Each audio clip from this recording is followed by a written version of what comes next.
I'm 96 years old. I buried 2 husbands. I've watched the world change 4 times over. And every single time, people make the same mistakes. I was just thinking about the old days. These photos bring back so many memories. This one here is from our family trip to the lake. Such happy times. Most of us married around Kosen. You're sitting there right now. Person next to you is breathing. And there's this question sitting in your chest. You know the one you can't quite look at directly. I know what it is. I lived with it for 30 years, slept next to it, had breakfast with it every morning. But here's the thing.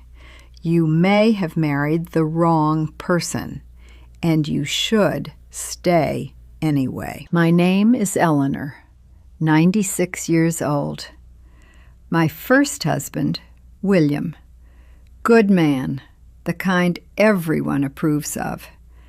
Paid the bills, bought the house, never drank too much, never hurt me. Did everything he was supposed to do, on time, every time. But in 30 years of marriage, he never once asked me what I was thinking. Not once. The day I turned 40, he comes home with this little red box, opens it up. There's a ring inside. Expensive, pretty, cold.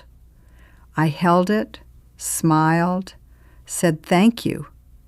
Then I went to the bathroom, turned the water on as loud as it'd go, and cried. Because I didn't want the ring.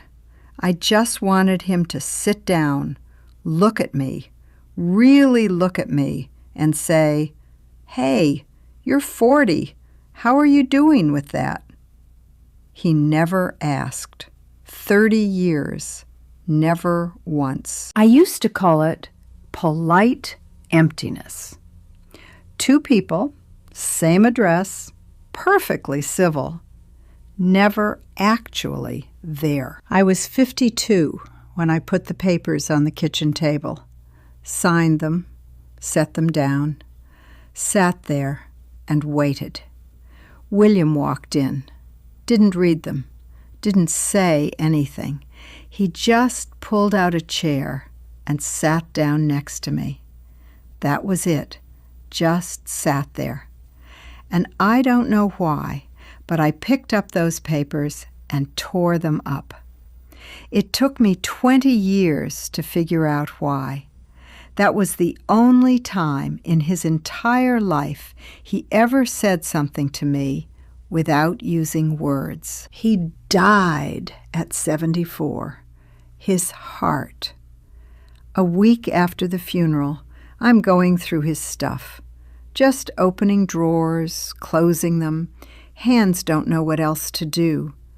And I find this notebook, small, brown leather, beat up at the edges. It was a diary, 30 years of entries. First page I opened, he'd written, "Today's her birthday.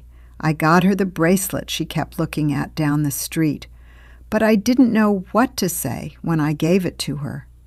My father never once said I love you to anybody. I don't know what that's even supposed to look like." I read that 3 times. Then I sat down on the floor. For 30 years, I thought he was cold, but he was trying.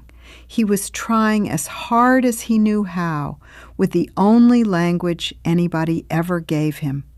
He just didn't know what love was supposed to look like on the outside. And I'd spent 30 years blaming him for not being someone I made up in my head. I cried all afternoon, not because he was gone, because of all the afternoons I wasted. When he was still right there, when I still could have just looked at him. 4 years later, I met Thomas. I was 67. He was 58. Everyone thought I'd lost my mind. I didn't care. Thomas was nothing like William. Loud, funny, always had a plan.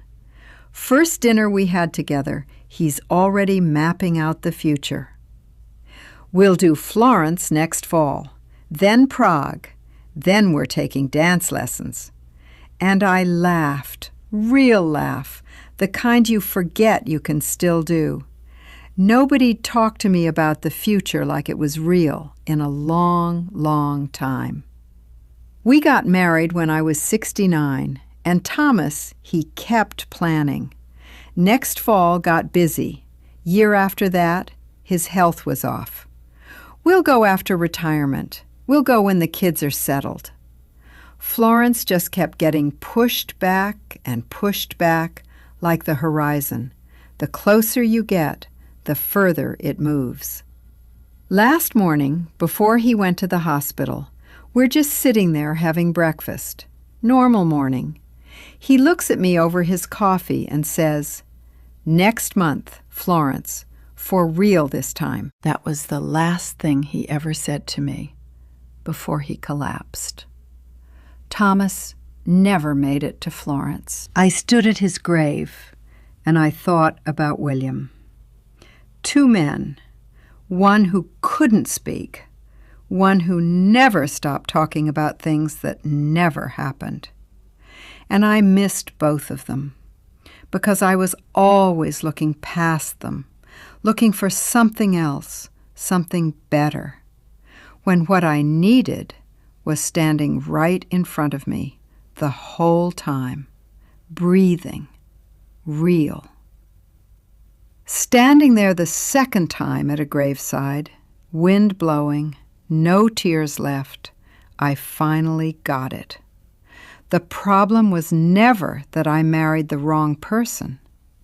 The problem was that I loved the wrong way. We're all raised to think love is a feeling, that rush, that electricity, heart beating out of your chest. Nobody tells you it has a shelf life. 3 to 5 years, they say. After that, it doesn't go away. It just turns into something different, heavier, more real, more work. It becomes a choice, and most of us aren't ready for that. When that feeling fades, we look over at the person beside us and think, "Wrong one." No, you just got to the real part, the part that doesn't make it into the wedding photos. Here's the one thing I want you to take from all this. Tonight, look at whoever's sitting next to you and just say to yourself quietly, "Someday I'm going to hear them say that thing, that dumb, boring, familiar thing they always say. And it's going to be the last time, and I won't know it. Someday, this breakfast is going to be the last one, and I won't think to remember it. Someday, that hand isn't going to be there, and mine won't know what to do with the space."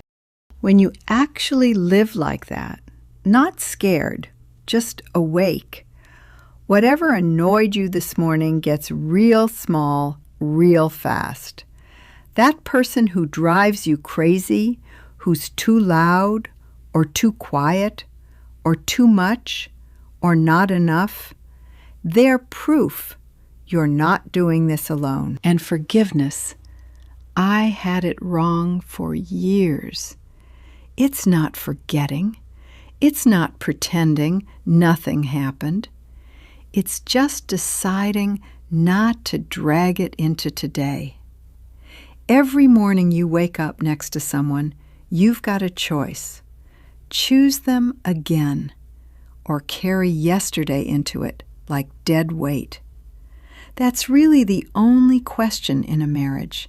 Not, is this the right person? But, Am I willing to actually see them today? I didn't marry the right person. But here's what I learned. Too late with William. Just barely in time with Thomas. Nobody marries the right person. We can only learn to love the one who's already there, the one breathing next to us, the one carrying things inside them we never got to read. There's a big difference between those two things, and not knowing the difference can eat your whole life. So tonight, don't ask yourself if you married the right person. Ask, have I actually seen them? Not who I want them to be, them, the real one, right there, doing their best with whatever they've got. That question can change everything. I know because I found my answer in a beat-up little diary in the bottom drawer, 20 years too late. Don't wait that long. Go live, for real, right now, while that hand is still there to hold. I am Lenore, an AI voice. But this story, it once belonged to a real woman, 96 years old. Sitting alone with nothing left but the truth